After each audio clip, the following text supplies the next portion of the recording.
is the premier researcher, I feel, in this field of disclosure. He has presidentialufo.com website. He's followed the last, I guess, 7 presidents since 1947 about their interactions with the whole UFO topic.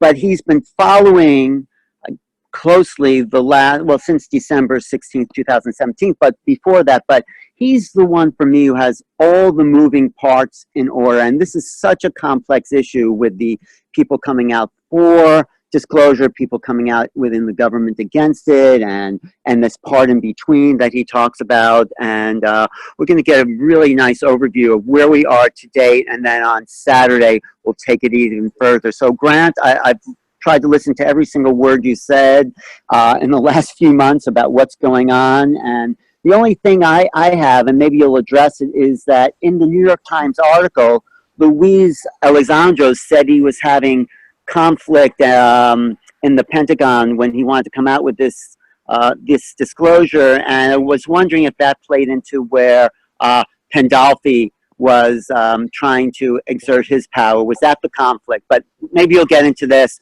So Grant, take it away and just give us all you got. Thank you. Okay, thank you. I'll start my share screen here. I have a PowerPoint. Okay, and we'll address a lot of people think that this story is sort of dying out. Nothing could be further from the truth. I have to apologize. I've been fighting the flu all week, and I still have no energy, whatever. So this is moving very fast. There's a lot of email. Just in the last couple of days, I haven't answered in terms of this thing. But I'll give you as much as I've got, and I'll do the second part on Saturday. And hopefully by Saturday, I can go through some of these latest things, because there's some events that are about to happen, and go through that. But this just gives you an update. I've been following this story for a couple of years. I've known this was sort of coming for a couple of years. And it is a story that is good and bad. It's a story where it's like being in a James Bond movie. I just sent an email to a top reporter saying, and she was giving me some material, and I said, isn't this just like a James Bond movie? And it is like that, but it's also a story that I'm absolutely getting very tired of, because I'm sort of in a situation where I have about 80 some people that I'm watching. There's a lot of people in this story. A lot of people are talking about it. A lot of people are making comment about it.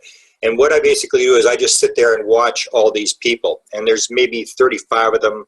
I really don't know. It's just part of a group that's called the Cosmic Club. But I watch all these people, and it's been very, very active. And I've been, for years, trying to get out of this disclosure story, because I think there's, to me, is aspects that I'd rather do. But the way I've sort of given the analogy, this is sort of like a bad marriage or like a drinking problem. I'll just do this one more day and then I'll get out of this thing. But it's actually picking up speed. I mean, it's people think there's nothing going on, but it's actually exactly the opposite. Some of the stories that I'm trying to do that while this is going on, this is a story that I'm putting on my Whitehouse UFO YouTube channel that I think is kind of an important story that is not really given that much attention. It is part of the Tom DeLonge story, and this is the story about consciousness. And I'm going to put out a story with these two witnesses. I interviewed them about some new technology that's come out. The one on the left is Steve Boucher, who's a musician in Canada, whose entire band was abducted in 1972. And the woman on the right is Suzanne Hansen from New Zealand, who I say is one of the most important people that we should be watching. And I'm looking at the consciousness aspect of this whole thing, and both of them described a technology that has now been made public. And this is one of these, oh wow moments when I saw this. I could not believe that these people had, because I'd interviewed them before, I've got them on my YouTube channel, and when I saw this technology, I just couldn't believe that these people had described it. Steve Boucher described this technology in 1972. This is a technology that's come out where we're now able to use a machine to look at blood vessels, and you can actually show the blood vessels in the arm, and both these described in great detail the fact that they had seen this technology when they're on board the ship, and that the technology is even more complex. It's got to do, they can actually show you all your muscles, all your bones, and they can use this instrument to go and look inside your body and stuff like that. So I've interviewed both of them. I'm going to put that up. And this is the book that Suzy Hansen has written, which I say is critically important. She is actually going to be at the UFO Congress next month in Phoenix, and she's going to talk about this technology and a lot of other technology that she has seen. And I think she is one of the best stories. Very clear recollection, a lot of material, a lot of detailed material. And so this is one of the stories I'm putting up, I'm trying to get away with. The woman that was with her is a girl who's helping me, Podesta Barnaby, who's helping me. She's sort of like what they refer to as a sort of an antenna. And this is, if you look at the Tom DeLonge thing, one of the stories that people really haven't seen much about is the fact that they are actually working with experiencers. And this is a group, Kid Green, Gary Nolan, and Hal Puthoff are working with experiencers. And what they're looking at is experiencers who've had injuries, who have interacted with the craft, and also people who are highly psychic. And they actually refer at one point during the research, and this research hasn't been really put out except indirectly to some researchers, that all these people have a common thing called an antenna, a brain pattern that they're referring to as the antenna. Podesta, I figure, is an antenna. She's written a book, a channeling book that I encouraged her to write after I saw some of the material she was coming up with. And she's one of the people that's helping me put this DeLonge story together. But she's also helping with other stuff. And there's just so many stories to do that there just isn't enough time in a day to do this kind of stuff. And the other thing that I'm putting up, I'm going to do 6 interviews, which again ties into the Tom DeLonge thing, that I say the key element, everybody's into the hardware, into the free energy, into is there really aliens here, all this kind of stuff. I'm more interested in the consciousness aspect. And if you recall back, if you've heard all the interviews that Tom DeLonge did, Tom DeLonge talks about the fact that when he was at Skunk Works, when this thing first started, when he was invited to this barbecue and then was invited to Lockheed, he went in there and he was talking to them about UFOs. They said, yeah, they exist, so what, big deal? And the guy said, I just want to know, how do they get here? How does it operate? How do they get here? And it was at that point that Tom DeLonge brought up the idea of consciousness. And he said that when he brought up the word consciousness, that's all the head scientist at Skunk Works wanted to talk about was consciousness. So one of the other things I'm going to do, and this is related to the Tom DeLonge thing, I'm going to release 6 interviews. I've done most of them already. Maybe on my YouTube channel, of people who have flown the craft. And Suzy Hansen is one of those people, and these people describe in great detail how it's done, and what you will see that it involves consciousness. This is the key element of this whole thing, and I think it's the key element of the whole UFO subject. But these are kind of the stories I'm trying to get away with, but I keep getting dragged back into the sort of the Tom DeLonge Pentagon story. So let's go to that. Another thing I'm going to release, Desta had gone on a secret mission to Phoenix. I don't really know what she was doing. She was working with Paula Harris on something, and I guess they didn't tell me because they knew I'd tell everybody. But I heard she was going there, so I said, go to the Hayden Library at the University of Arizona, and that's where all the files are for Barry Goldwater's files. And Desta and I are going to co-author a book. We've got all the files. There's a tremendous amount of material, Goldwater files on UFOs. So we're going to release that. And I think that's kind of important. So she was down there working on this kind of stuff. And the University of Arizona is kind of interesting as well, because it also ties into Bob Bigelow, who is the key to this whole Tom DeLonge story. If you want to know the Tom DeLonge story, you have to know how Bob Bigelow fits into the story. He is the center of the entire story. All the rest of it is sort of just on the edges. It's all feeding into Bob Bigelow. And Bob Bigelow actually went to the University of Arizona. And he also financed, a lot of people know that he did a lot of UFO work. And I've mentioned this before. Most people sort of forget the fact that Bob Bigelow put millions of dollars into a chair at the University of Las Vegas, Nevada, on consciousness studies. So he knows the connection. He knows that consciousness is a key part of this thing. And on Saturday, I'm going to get more into the Bob Bigelow thing. I have, thanks to a friend of mine, Giuliano, who is just an absolute resource for anything video and audio. And he's in Europe. He's a reporter or a broadcaster in Europe. And he gave me access to all the Bob Bigelow interviews from the last 15 years or 12 years. And I've listened to some of them. I've been sick this week, so I haven't listened to a couple of them. But Bob Bigelow's been talking about this thing. And when you go back and listen to these interviews, you go, oh, that's what he's talking about.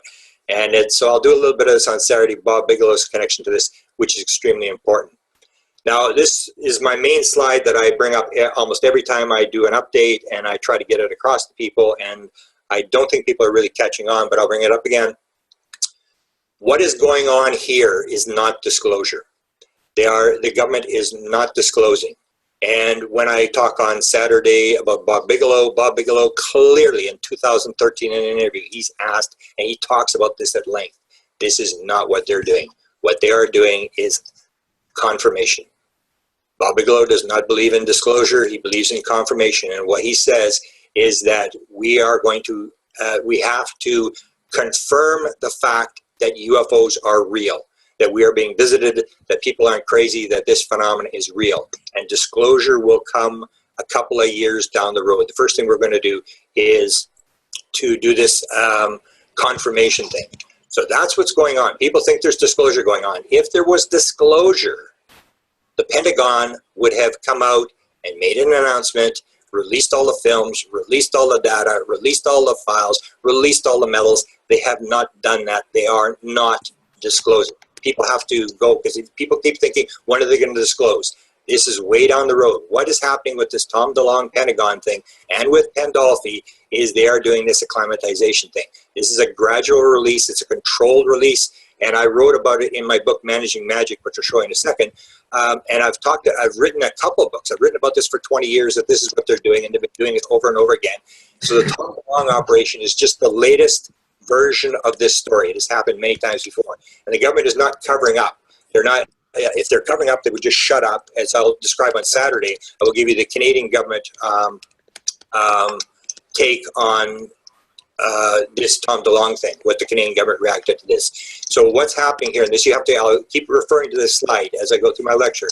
What is happening is something in between. They're not disclosing, they're not covering up, they're doing something in between, which is a slow release of the fact. They're getting people ready for this whole thing. So where they are right now is they're saying, we got these objects, we don't know what they are, we're not really sure, but it's for real. Garbage. They know a lot more what they're saying. All they're doing is they're taking the first step. They're getting the public ready, and it has worked to a great degree. The articles that have come out have made, I think, a lot of people in America suddenly take notice that this story is for real. This is not a crackpot issue anymore. A lot of people who are skeptic now are saying, well, maybe there's something to this. So this is what the first stage of this thing.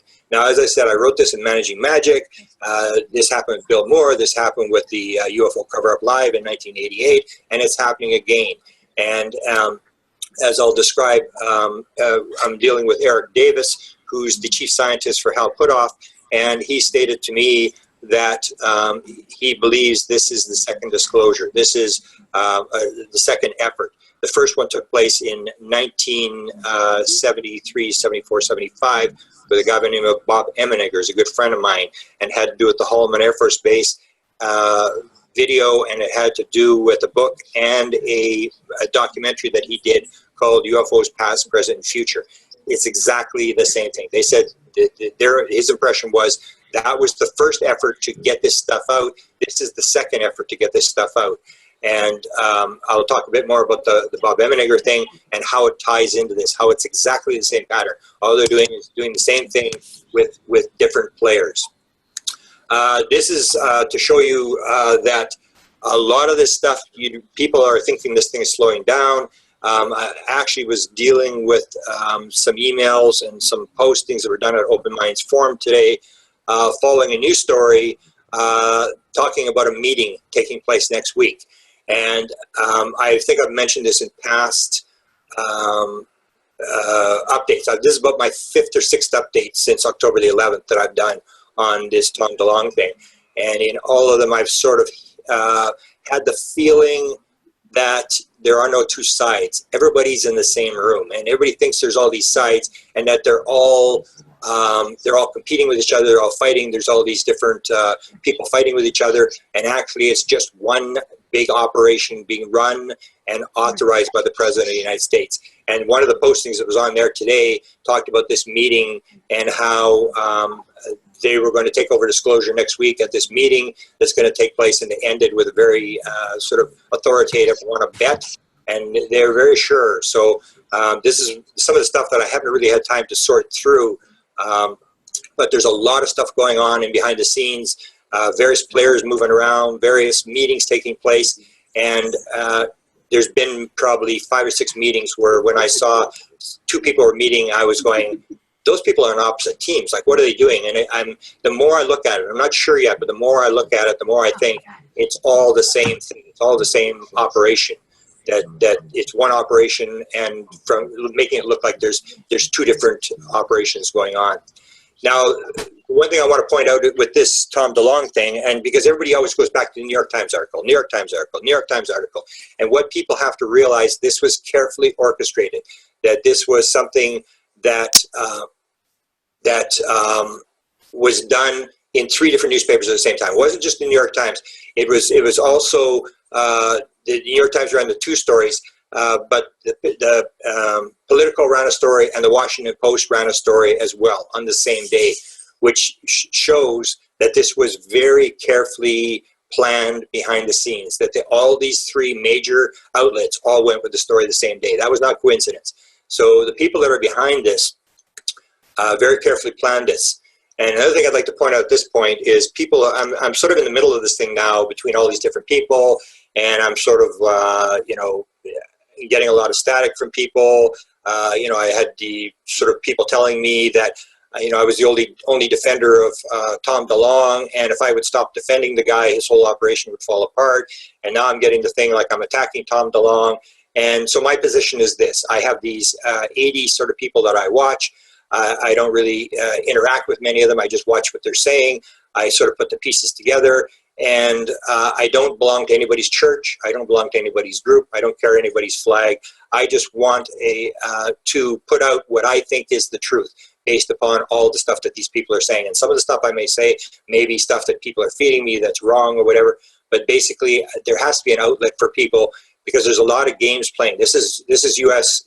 intelligence. This is U.S. counterintelligence that is involved in this whole thing, and it's a game that you have to spend a lot of time. It's not a simple story. As I said in my opening slide, they are not disclosing. This is a sort of a side thing that they want to put out. So this is not a disclosure. This is some sort of operation that they're running, which is carefully orchestrated, and there are no bad guys. I do not believe there are any bad guys. I think all the people that are in behind the scenes in all these different teams are doing the best they can to get this thing out. I do not believe there's people who are trying to shaft the system. I know there's a lot of people who believe that. I simply do not believe that. Now, here's where I want to make a point as well on where my position on this whole thing is. And this has to do, and I may have mentioned this in the past lecture, this may shock some people. I had my first encounter with UFOs in 1975. The first 2 times I went out, I had close up. This was not no voices, no aliens, nothing like that, but I was pretty close to these objects the first 2 nights. And I tried to publish a book. I made this public numerous times. Nobody wanted to publish the book. The local publisher said, Mr. Cameron, you may believe in this kind of stuff. Count me among the unbelievers. And at that point, I said, this is a total waste of time. And all I'm interested in now is somebody must know what I saw. Somebody must have the answer to what it was. And that's why I just sit there and listen to people. I find the highest authority that I can find who is talking about this, who is interested in this subject, and I listen carefully to what they're saying. And so it comes down to this disclosure thing. Now, Ron Pandolfi's wife is Aliha Pandolfi, and if you've ever interacted with her or been on her go-to meeting or heard her, she always asks people, why do you want disclosure? And so I'll answer the question tonight. I could care less about disclosure. I have no interest in disclosure, and that may shock some people, because what I think is happening is people think disclosure is something that's going to change their life. And basically, the way I look at life is that you're being dealt a bunch of cards. And if you're familiar with near-death experiences or with the psilocybin experiments done at Johns Hopkins University, where these people have these experiences where they see their life flash before them and they get a review of their life, none of this stuff's going to come up. You're not going to have disclosure at the end of your life. It's not going to be something that affected your life. This is just a card that's being played. And people have the impression that we're being influenced by things around us. And that when we get disclosure, then I get off my fat ass and I'll do something. And basically, it really doesn't matter whether there's disclosure or there's not disclosure. Basically, what you and I have to do is just simply do what we have to do in terms of what we think we came onto this world to do. So I really don't have that much interest in disclosure. I have a great interest in trying to figure out what's going on. So that's sort of where I'm coming from, and it may not be something that people like, but that's basically the way it is. So again, it's this, the disclosure, the cover up, something in between, and I'm basically trying to figure out what's actually going on. I talk about, and a lot of people have gotten upset because I've sort of questioned some of the stuff that has come out.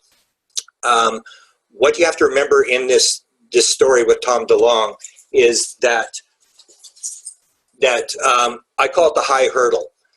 That we can talk about UFOs, we can talk about the Holloman Air Force Base film, that there was this incident, that there was this Nimitz incident or whatever, and that's fine. You can sort of put that stuff out, and you can talk about it. It's a whole different thing to try to convince people with actual evidence. So when it comes time to release the film, when it comes time to release the documents, when it comes time to release the hardware, then you have the high hurdle. Is how do you get this thing out? How do you get the material into the public without violating security clearances, where everything's going to suddenly slide out of control? And that's why I say this operation doesn't seem to be any different than any other operation, because they're talking about a story, and then when you start looking at the material they're bringing out, it all starts to fall apart. It's the same sort of scenario, is that you have this high hurdle that it's always going to be a problem. And the prime example was asked was, how did Elizondo get the videos out of the Pentagon? He doesn't own the videos. He doesn't control the videos. This would be sort of top secret, classified material that shouldn't be released. And how do you get it out? Because once you release a video that actually confirms that this thing's for real, and you confirm it from the government, then it's all over. And so what's happening is people are thinking, well, they're releasing this video, but if they really wanted to cleanly release it, to disclose it, to put this Secretary of Defense, why are you doing this sort of backdoor thing where you're bringing some guy who quits and then he comes out, and then you have a couple of videos leak out, and they're going to another couple of videos, and then you got 6 books you got to read, and it's this same dribble, slow disclosure thing that's going on. So this is the thing that I think you'll have to remember. There's 3. I always thought there was 3 different disclosures going on, and I'm starting to think now it may all be the same thing. Just to make a point on the Condign report, you may have seen some reports from Great Britain that all the files from Condign have been released. John Burroughs, who's the expert on this thing, has confirmed. I asked him, and he said, no, there's 3 key reports, or 3 key things that have not been released yet. And then we have the second one is the Pandolfi, the documentary thing. And just in the last week, I started asking, is there a script? Is there actually this thing? And people started indicating, no, there's no script. And I started to think, well, maybe there wasn't this documentary, and this all has to do with portals, which is extremely important. It's not the nuts and bolts Tom DeLonge thing where we're going to have, crafts and we're going to have all this kind of stuff. This goes to the whole idea that we have interdimensional, that they're getting here, not by flying big, huge ships. And then, of course, the third is the Tom DeLonge thing, which I've spent, I guess, most of my time on. Most people think the story is stalled. The story is not stalled at all. They have stopped releasing videos, and I've heard from the same people that told me a year ago that high-level government officials would step out, they would identify themselves, and they would say this is for real, which is exactly what happened October the 11th. during the Tom DeLonge news conference. The same sources that were telling me that are telling me, no, this thing is just getting going. That there are some, maybe a video event that's going to take place. There's some more videos that are coming out. But again, it's this slow disclosure. This is this, you know, drip, drip, drip thing that's going on. And this is what the government's been doing for years. Now, the stuff, and I've reported this before, according to George Knapp, he said 38 reports, some of them hundreds of pages long, up to 490 pages, 36 technical reports at one time. I don't know if this is the same thing, but he mentioned 36 technical reports, 24 films, warehouse with material. And this is another thing that the material I talked about in one of my previous updates about some material that was recovered from a site in New Mexico where a government official took two academics, blindfolded them, took them to this site. That has now come up on Open Minds Forum. If you that they're now talking about this material, and again, this is one of these crossover things where this is clearly a Tom DeLonge story, and you have the Pandolfi people now talking about this hardware material, that it will be at this meeting next week. Research with experiencers, as I said, this is probably the most important one to me, which people aren't really talking about, and then the UFO technology. And again, it comes down to this thing where nobody's really, most of the stuff has not come out. So if you wanted to disclose, if you wanted to do it, you would have dumped all this stuff onto the people all at one time. You just say, okay, here it is, it's for real. And what you see is all we have so far is two videos, and we have Eric Davis talking about a 2008 executive summary report where he went on with Linda Howe and John Burroughs, and he read some material from that report that he had been given authorization by Hal Puthoff to read. So we know this material, but again, it's not all coming out at once. This is not disclosure. This is acclimatization. This is confirmation. Lou Elizondo, this is kind of interesting, and I'm going to release some other items that I've just discovered related to this stuff. Lou Elizondo did an interview on W Radio Columbia where he has stated, because everybody hears the story, they say, okay, 2007 to 2012, this program was run, and then it was cut off. The money was cut off, and that was the end of the program. Lou Elizondo has stated on this radio show that there was new funding given in 2013 for the program. And he is, in other interviews, most people know that he has stated this program still continues. So the idea that there was just a program from with $22 million worth of black budget money that ended in 2012 is not correct. Lou Elizondo has confirmed that 2013 the program received new money. Now, he didn't say where it came from, but this shows you that there's lots of parts of the story that still have to come out.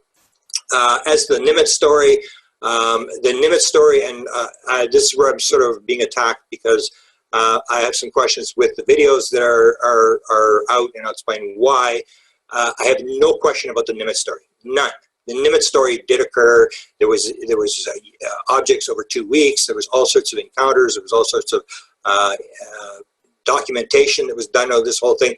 I'm not questioning the Nimitz story. The Nimitz story did happen. The same as I do believe there was a Holloman Air Force Base film. I'm not questioning that. It's when you get to actual data that backs it up. That's when everything starts to get a little bit shaky. We're not questioning the Nimitz story.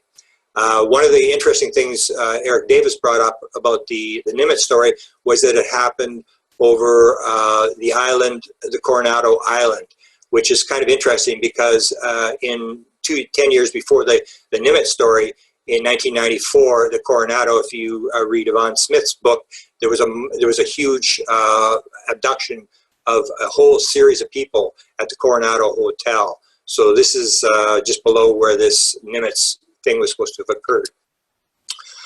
This is kind of interesting, may not mean anything. The New York Times story was leaked on, was published on the internet version, went out December 16th. The print version went out December 17th, and the print version in the New York Times. The interesting thing is that's a significant date. That is the date they shut Blue Book down.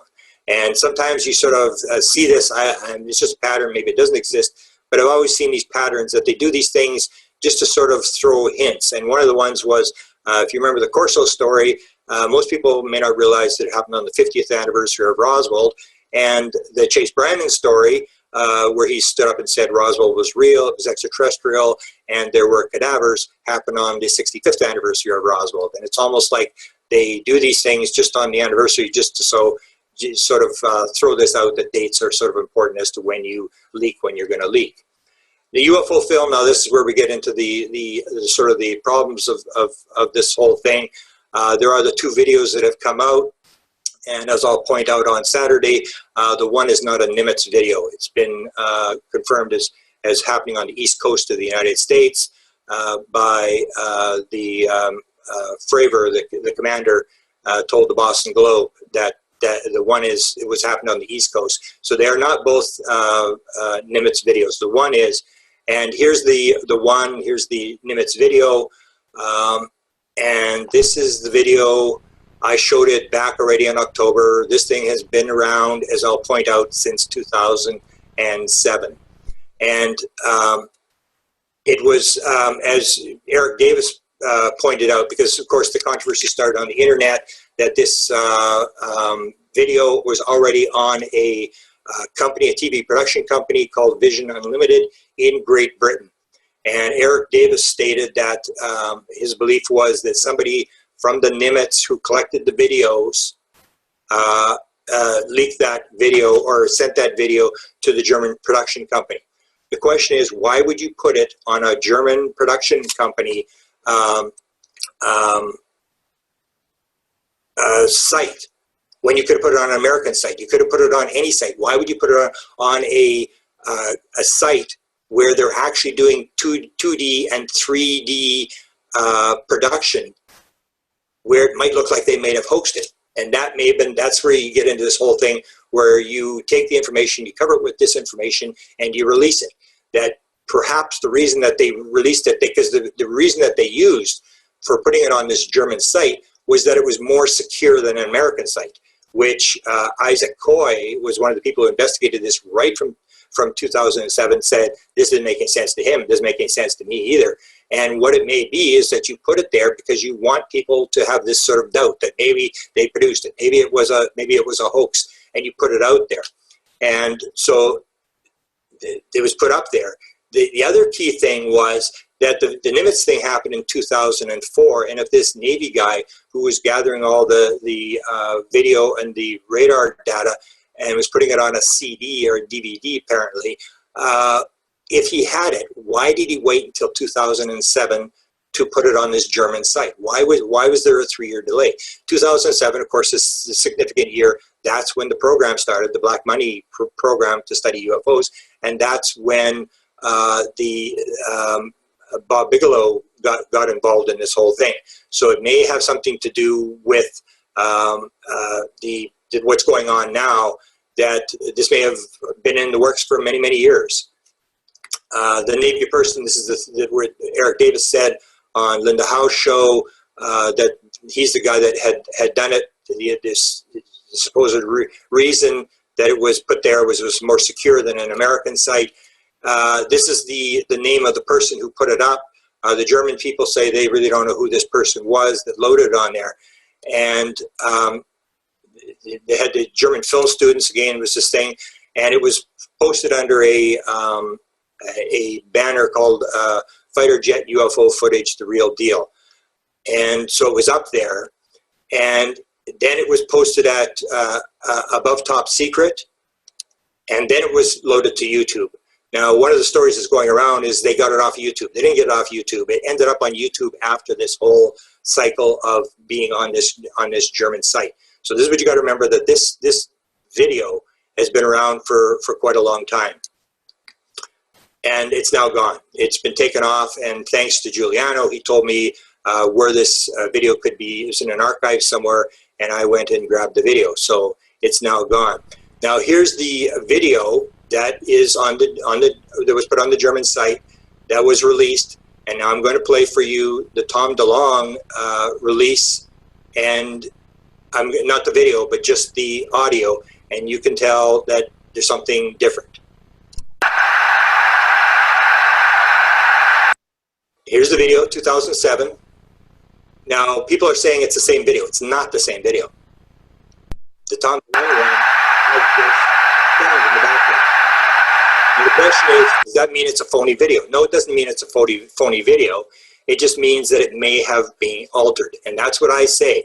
And I'll describe this on Saturday. When it comes to the Holloman Air Force Base story, the Holloman Air Force, they had the film. They had the film of these aliens that supposedly landed at Holloman Air Force Base. And at the last minute, they pulled the film. And then they only allowed them to use 8 seconds of film. And that didn't get discovered for 20 years, that they had put 8 seconds of film. So what I'm saying, and this is just my opinion, that what you do is, this is the call of the high hurdle. How do you get it out into the public? Well, what you do is you make an alteration to it. It's not the same video. It is no longer classified. That was the story that was used with the MJ-12 document. That what you do is you take a real document, you make alterations to it, and you put it out. So you can say, this is a hoax, this is not real, this is not the real thing, and yet you release the information. So you're releasing the information, and you're controlling the speed of the release. Now, one of the other things that Eric Davis pointed out in this Nimitz video, 2004, is that there basically was a shoot-down order, that they had tried to make communication with this thing, and they didn't make it. They went through various radio channels. It didn't respond.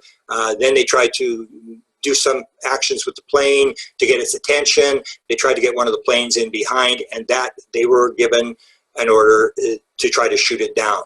And Eric said that they didn't have any munitions on the aircraft, but that's why there was this lock on, that they tried to lock onto it. And so the whole idea that we're maybe possibly tried to shoot this thing down in 2004 almost goes back, and I played this clip a number of times. This is Frank Edwards talking about the UFO over the White House in 1952, and nothing's really changed. We're still trying to shoot things down. So here's Frank Edwards talking about the shoot down order. And Frank Edwards was probably one of the biggest broadcasters, radio broadcasters of the 1950s. Apparently had 10 million listeners. He was a big time name, and he was also into UFOs. This was a lecture that he gave in Detroit in 1956. Well, actually, what this booklet does, it discusses a great many of these sightings around Washington, D.C., particularly those of mid-July 1952, when about a dozen of the things came over. About a dozen of them came over one night. They were tracked by radar. They were seen visually. They followed the planes in, and according to the CAA's own booklet, the pilots got good looks at the things as they followed them in and out of the airport. Some of them hovered, some of them went around the Capitol building, some went over the monument and the White House, and over the deep freeze, and circled all around there. They were seen plainly. There was no question about them being there. And as a matter of fact, the officials were so concerned about it that on the following morning they issued a shoot 'em down order. Why didn't they shoot them down the first night? They didn't shoot them down because the jets couldn't catch them, and they've never been able to catch one yet. The jets couldn't catch them. The next night they showed up. The jets didn't go up after them. They didn't go up with their shoot 'em down order for the simple reason that Albert Einstein and others of comparable standing heard about the shoot 'em down order, because the story was on the front pages all over the world. They heard about this shoot 'em down order, and they personally got in touch with the little man in the White House, and I know what Mr. Einstein told him. He said, "Mr. President, anyone who can cross millions of miles of space will be able to take care of himself after he gets there. Don't start something you can't finish." That was one time that Give 'em Hell Harry decided it would be better not to give him any hell.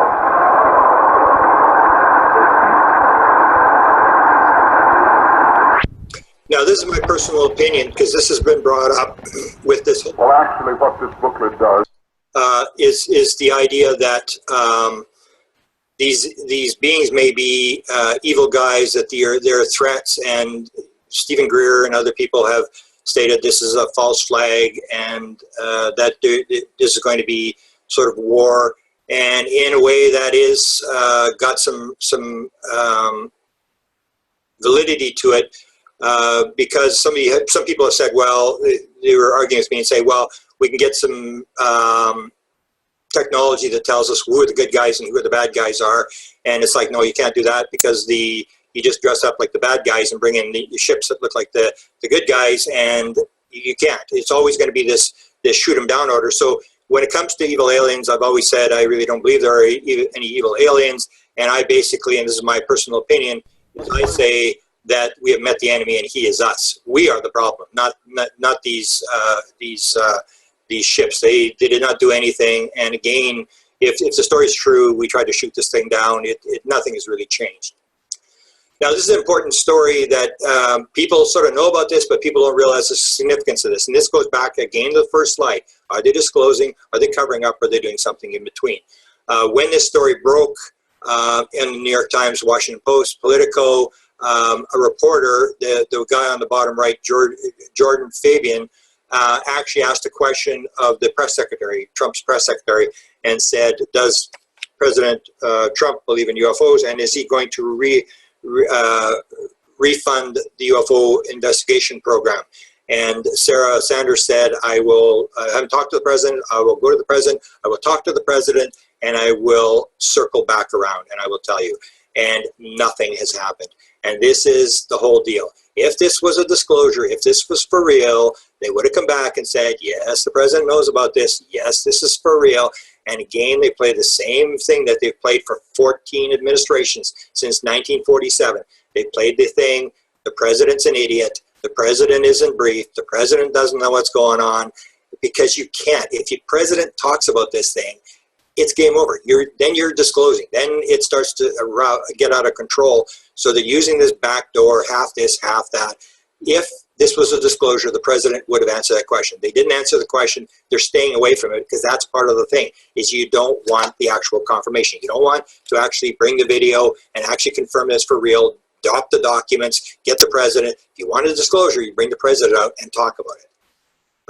This is interesting. John Alexander did an interview. I just want to bring up one particular interesting thing that he brought out in there, is he visited my friend Chris Bledsoe, and he was asked by the host of podcast UFO, why did you go to Chris Bledsoe? Why would you go and talk to him?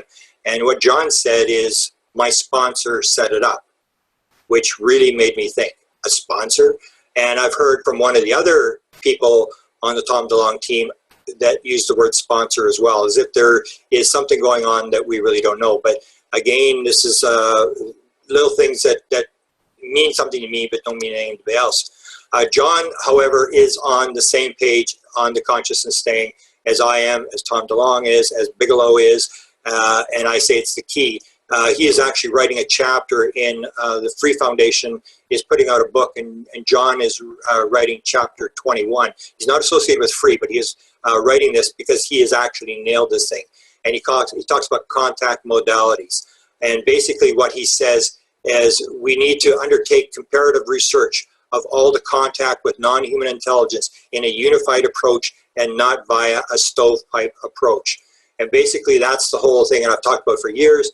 It's called phenomenology. It's really not called UFOs. You've got to realize when you're dealing with this UFO issue that it has this consciousness aspect, and that you have to take it all as one thing and put it all together. You can't break it up as to hardware and consciousness and near-death experience and all this sort of stuff. When you start taking a close look at this, all this stuff is combined. So I applaud John Alexander for this. This is exactly what I believe, that we have to stop all this parsing of all these different things and realize that we're talking about one phenomena coming in different aspects. The Scientology thing, I've mentioned this in the past, I'm just going to mention this for a second. This was the whole thing that Ron Pandolfi, who I will say is CIA. People can say whatever they want. I will put my reputation that he is CIA. He does have the keys. He is in control of the classified information. He may have been the guy who briefed the last 7 presidents. And when this thing came out, He stated it was a Scientology scam, the whole Tom DeLonge thing, run by Hal Puthoff. And as I got into it, and I know some people around them and stuff, I found out that he was very serious about this thing, but I don't think he denies the data. It's just the fact that people are going to try to make money on this. And so I brought this out, and it's sort of been confirmed over and over again. And yet, when you come down to this, you say, okay, so there's these opposing teams. They're going to expose to Tom DeLonge as just people out to make money. And then when I started to look, this is where, and this will be in a future update, I haven't really sorted all this together. Suddenly I see all people around Pandolfi meeting with people who are with Tom DeLonge. And it's like, well, if you're opposing, if you're saying this, why are you having these meetings? I haven't outlined which ones they were, but very, very strange, where again, this is where I came right at the beginning. I said, the more I look at this, the more it looks like a lot of this stuff is just smoke and mirrors, and it's all one operation. It's one operation that's carefully planned, and it's authorized by the President of the United States. Here's Ron. This is posted just a couple of days ago. Ron says disclosure comes in small bites. That is exactly what's happening. It's very little bits and pieces. It's not, if you want to disclose, you're going to just put it out, stand up the Secretary of Defense and put out the videos. You don't need to play all these backdoor games and buy books and stuff like that. This is an interesting thing. When Pandolfi made the claim about the Scientology thing, suddenly this appeared on Julian Assange's WikiLeaks page. Basically, Pandolfi's version of the story, that this is a Scientology scam, this whole Tom DeLonge thing, and that Dan Smith said it was actually Ron who wrote it and sent it to Julian Assange, who posted it. The interesting thing about this, there's been a development on this, that page has now been taken down by WikiLeaks. It's no longer up there, and yet there's stuff where he says that Democrats are trying to get the UFO vote. So he's not out of the UFO thing, he's just pulled the Scientology thing. So whatever that means, it's been pulled off WikiLeaks. I've been watching closely the Pandolfi thing, and at times it gives me a great headache. There was this is in the last week or so. There was looked like it all fallen apart. There was no script, and Dan actually posted, "We've fallen into a deep and crowded rabbit hole. We're trying to find the exits, and we don't want folks to be trampled in a stampede for the exits." And even I have a number of people who are helping me with this. We all headed for the exits too. He said, "Oh, this has been a total waste of time. Right? We're not going to do this." And now they revived it again, and it appears we may have misread it, that this operation is still going. In fact, they're the ones that are putting out the story that there's going to be this meeting next week, and we've been told some of the people who are going to show up at this meeting, where the meeting is going to take place, and we'll see what happens. But this is what this is like. It's not a clean-cut story. It's not disclosure. It's not somebody standing up and telling you what's going on. It's U.S. intelligence, U.S. counterintelligence. It's like a spy game, and it can really give you a headache because it's all cloaked. It's all smoke and mirrors, and a lot of the time you have no idea what's going on. As to the FOIA, and this again comes back to the first slide, are they disclosing? If they were disclosing, we would have had this by now. We would have confirmed all the stuff with the Nimitz, and yet what you have is you have a situation where all the FOIAs have come up blank. I had a reporter who, when this story broke on December 16th, I said to him, "Can you help me file an FOIA?" And he filed the FOIA, and he actually talked to a spokesman at the Department of Defense, and the Department of Defense spokesman he talked to said, "We did not release anything." And from then I knew there was some sort of, it was this same game.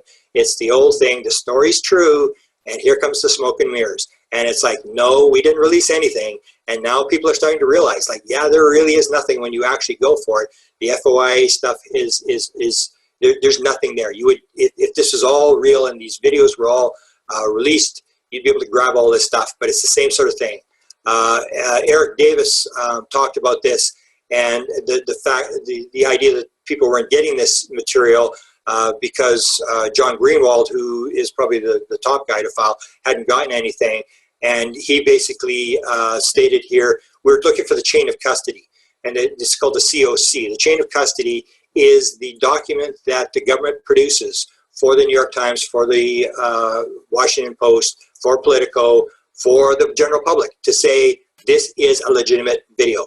And this is called the high hurdle. How do you do this? How do you verify the fact that this is a real video? How does the government come out and do this without blowing up the ship or sinking the Titanic?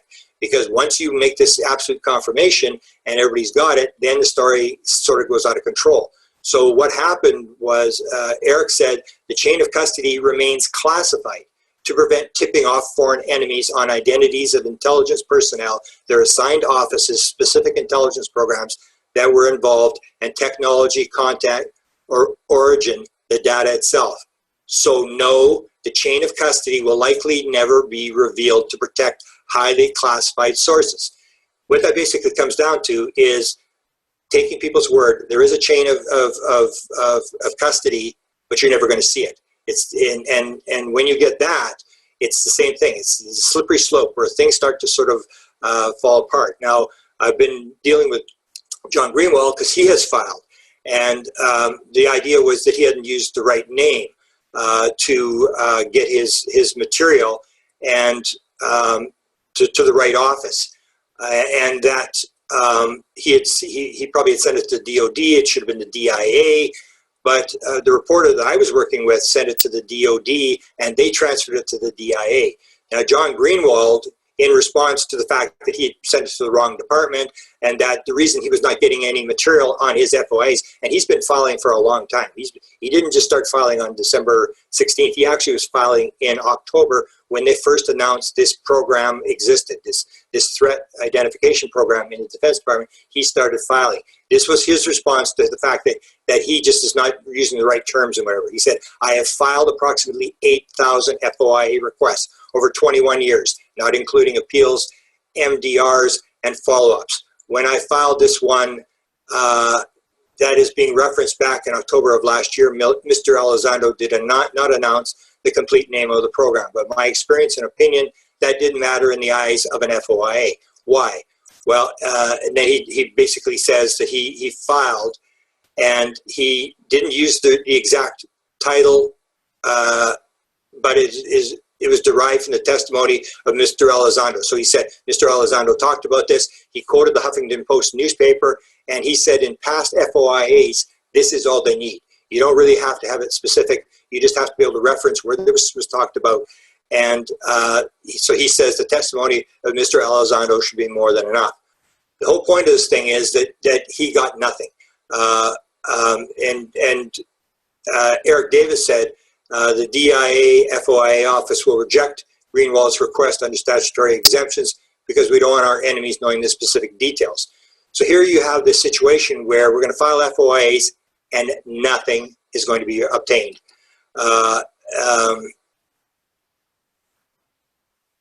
This is John Greenwald stating that actually they were using two different names. Leslie Kean was calling it one thing, and the Secretary of Defense was calling it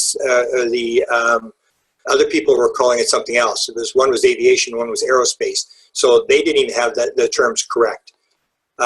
Robert Powell has been filing for over a year. He had this story, as I knew about this story, he had this story before. He was filing FOIAs last year. He's filed 13 FOIAs. And as far as I know, from the last interview I heard him give, basically nothing. He even talked about one incident where it was a very basic deck files from the deck of one of the ships, which would be very easy material to get. The FOIA guy said, we don't have that, and that's very mysterious. So basically, even though he's gotten some sort of confirmation that the incident is real from his FOIAs, he's really not got any material. So here we go. It's the same thing as the Holloman Air Force Base story or all this other stuff. It's the story is put out, but the high hurdle of actually getting an actual confirmation, getting a government document to verify, or getting hardware that's got a chain of custody, or getting a video that's got a chain of custody that everybody can see, is another thing. That's something that they have a problem. Like how do you do this without sort of blowing up the place? Eric pointed this out, which is kind of interesting. There was a lot of controversy about the fact that Bob Bigelow was a friend of Senator Reid and that he had some inside track. And Eric pointed out the DIA posted a BAA, a broad area announcement for the AATIP program on their website back in 2007 or 2008 to solicit contract proposal. Bigelow Aerospace submitted their proposal and won the contract, which basically means that anybody that says, oh, this was an unfair deal, didn't see the announcement, they could have bid for it as well. That this was actually posted by the DIA, it was done legally, and Bigelow bid legally for it, and there's no problem with him having the contract. Let's skip that. Now I want to just go in the chain of command. This is where I say, and I did an update on the whole thing on Barack Obama. I say a lot of this has to be authorized by the President of the United States. You cannot run this kind of thing. It is getting sanctioned by the President of the United States. They just don't want you to know. They want you to think the President's an idiot. This all started with Barack Obama. He talked a lot. I did a whole update on Barack Obama's involvement in UFOs. This is him giving awards at the Kennedy Center, where he gives an award to Shirley MacLaine, where during the award he references Area 51. Just after documents were released that showed Area 51 on a map, and then Area 51 documents were released, and then Barack Obama comes out and talks about it. And he makes the statement, I'm probably the first president ever to talk about Area 51 in the public. And there's a story, and I had this in the update, that once the president talks openly about something, that basically declassifies it. That green lights it. That says, okay, the operation's good, we're good to go. And so I say that the president is giving authorization of this. And later on, from whether you can believe it or not, Dan Smith stated that Ron had told him that Trump had also authorized, he wasn't interested, but he had authorized this program to continue after Barack Obama. So I'm making the claim that this is all authorized. It's coming from the president. There are no rogue groups that are running around with videos and stuff that people don't know what they're doing. People like Pandolfi will shut them down. You cannot run around the country with classified material and release it. They will stop you. So I believe this is all being authorized. It all started in February of 2015. Steve Bassett got this impression, so did I. As soon as I saw this tweet, I knew something was up. And that was John Podesta on the day he leaves the Obama administration, which is something you should always keep in mind. When he left the administration, when Elizondo left, when Steve Justice left, they leave their job and then they start the UFO thing. So they leave the day that Podesta leaves the White House under Barack Obama as an advisor to the president. He said, my biggest failure of 2014 was not again securing the disclosure of the UFO files. So he basically is saying, I talked to the president about this, I couldn't get him released, and he actually copies Marie Dowd, who had done an article in 1997 talking about the Roswell news release about the crash test dummies, and she said, this is the stupidest thing I ever heard. This actually proves that this thing actually happened. And so I believe that this is the first sort of flare that showed the game is on. John Podesta makes this tweet. Then in September of 2015, as the person who's running Hillary Clinton's campaign, which is $1 billion campaign, which you would say, well, you don't want to bring up UFOs because you're going to destroy the campaign. In the middle of the campaign, he talks to Lena Dunham, and he says to Lena, good interview, next time ask her about the aliens. So he wants the alien issue brought up. And for sure, when you see those kind of tweets, and John Podesta doesn't tweet very often, you know something's in the game. They want people to talk about UFOs. They want this subject brought up. Something's in the works. And it's all happening behind the scenes, but something's in the works. November, Hillary is actually waiting for a question. Now, Hillary never brought up the subject of UFOs. Hillary only answered 3 questions. She never brought up the subject, which was, I think, part of the plan. But she's waiting for the question from the talk show, and she doesn't get this from Jimmy Kimmel, and she's very upset. According to the WikiLeaks email, she goes back, she said, I practiced this answer, and I didn't get asked the question. So she's waiting for this question to bring it up. And so you can tell there's a disclosure thing going on. People, very high-level people, are doing things, and it's making it look like it's accidental, that she just accidentally gets asked a question. Nothing's accidental. This is all happening behind the scenes. the key element that I say that turned this whole thing around, people ask me, because I knew something really changed around this time. The end of 2015, 2016. In fact, Dan Smith, I think, refers to everything taking off in January of 2016. And this is an interview that's given by Barack Obama to GQ magazine in November of 2015. And in that one, he's asked the question, have you ever said, give me the JFK assassination files. I want to read them. Give me all the secret stuff. And Barack Obama answers. Remember, he doesn't have to answer this. He says, I got to tell you, it's a little disappointing. People always ask me about Roswell and the aliens and UFOs, and it turns out the stuff that's going on that's top secret isn't nearly as exciting as you would expect. In this day and age, it's not as top secret as you think. So he basically says there are top secret files on UFOs, but they're not as exciting as you think. And the reporter basically falls asleep or has a stroke and says, would you like to be a Supreme Court justice? He basically does not follow up on this. So Barack basically green lights this thing. I am convinced he was green lighting this thing. He's saying, okay, it's okay to go. And again, this is from an article that was written on this subject of when presidents talk about classified material. Many experts agree that once the president speaks publicly about something, the information is effectively declassified. So Barack is basically opening this thing up and saying, okay, you can go. And that's when the Tom DeLonge thing starts. That's when it all starts to move. All this operation takes place. All these people, no matter what people want to think, it wasn't Tom DeLonge set them up. They were set up. They set up Tom DeLonge.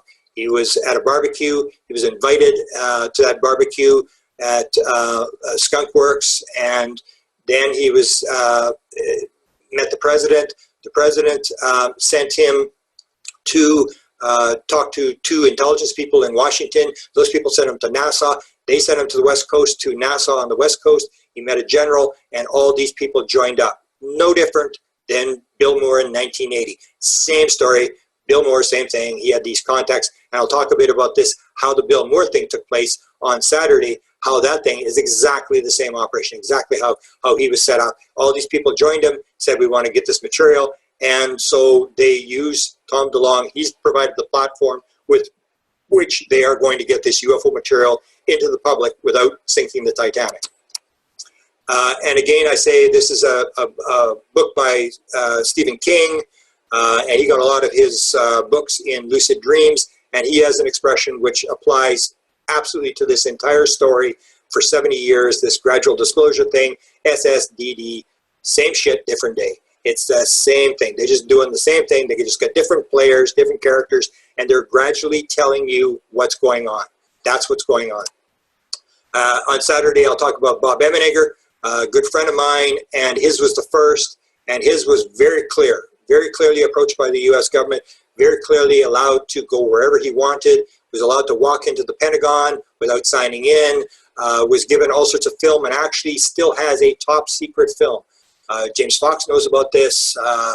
Angela Joyner and I tried to recover this film. They still have a top secret film that they were given in the 1970s. So they were given a lot of material, and so it's the same operation being run again today. And I think this is my last slide.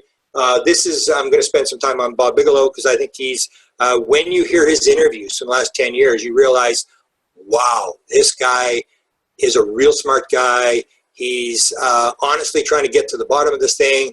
He made some moves, got control of this whole thing, and he was asked by George Knapp in an interview in 2013.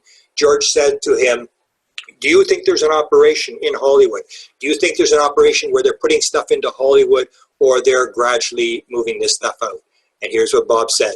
I think that there is sub rosa, an effective sympathy towards this in other areas and other circles that might be government connected, that may feel the time is right for more honest delivery of the truth connected to the existence of the phenomena. And the thing you got to remember, and I'll end with this, is you got to realize these people are in a difficult position. They have to get it out, but you've got to do it legally. You can't produce classified material. You don't want the story to get out of control, and this is how they're doing it. So I'll leave it at that and send it back to Alan. Okay, thank you, Grant. So there's a lot of questions that you that you still have to cover because you've gotten people up to speed, but like maybe you could. Are you still there? You're breaking up, Alan. Forward to because, oh, we're just watching the pieces.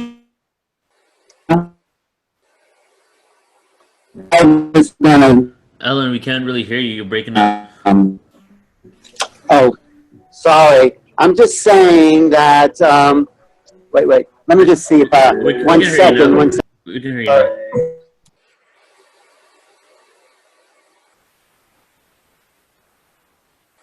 Can you hear me now? Okay. I can hear you. Okay. No, I was just saying it'd be great on Saturday if you can cover everything that's coming forward. Like, how would you second guess their next moves? Because things are going to unfold. Things are moving fast, and I think you have a handle on all the pieces. So that's what I would love to see you move forward with on Saturday. How do you think it's going to come down? Okay, I can mention that. We really don't know. We're guessing. I mean, I was told that this is when this happened. This is just to prick the bubble. This is just to get people interested. You have not seen anything yet. In fact, if you go to Gary Nolan, who is the geneticist from Stanford University, who's on the Tom DeLonge team, you will see he says, you ain't seen nothing yet. Everybody's saying the same thing. That as I pointed out, there are these 24 videos. There are all these 100-page reports, stuff like that. There's hardware. There's all this kind of stuff that they're going to drop. Now, again, it's like the slow disclosure. They're going to do little bits and pieces. Tom DeLonge has 6 books. You have to read the 6 books. You got to do he's got documentaries and stuff. So I've heard one big move, and I really don't want to sort of out them, but I've heard one big move, which is a move that's going to happen on TV that will be as big as the New York Times story if it turns out to be true. And I'm told it's going to happen right away. But as you know, with the Tom DeLonge operation, last year there was all these things. This was all supposed to happen in 2016 in December, and nothing happened. Right. A whole year delay. So that's what people have to realize, that this is behind the scenes. You have all these strings to pull. These guys have to set all this stuff up. It's not as easy as these things. So there may be some delays again. I'm not sure, but I'm told there's a lot of stuff coming out that they're going to hammer this stuff home. It's the most exciting time, I think, in history, and I'm glad you're on top of it. I look forward to what you have to say on Saturday. That's a whole weekend of disclosure, January 20th and 21st. Go to portal-to-ascension.org. You can sign up there.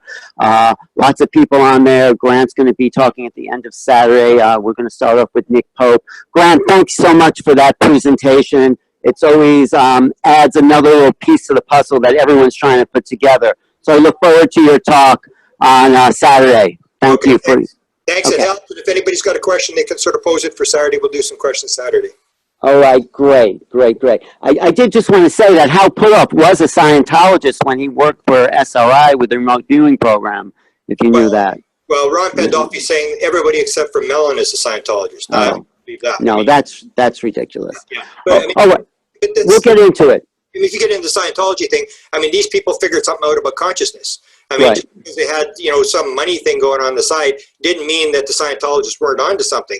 Ingo Swann was a Scientologist, and all these, I think that's where they got remote viewing from, was from Scientologists that figured this out before the remote viewers did. Could be. Okay, let's get into all of this on Saturday. Thank you, Grant. I really appreciate it. Okay. Thank you. Thanks for your time. Okay.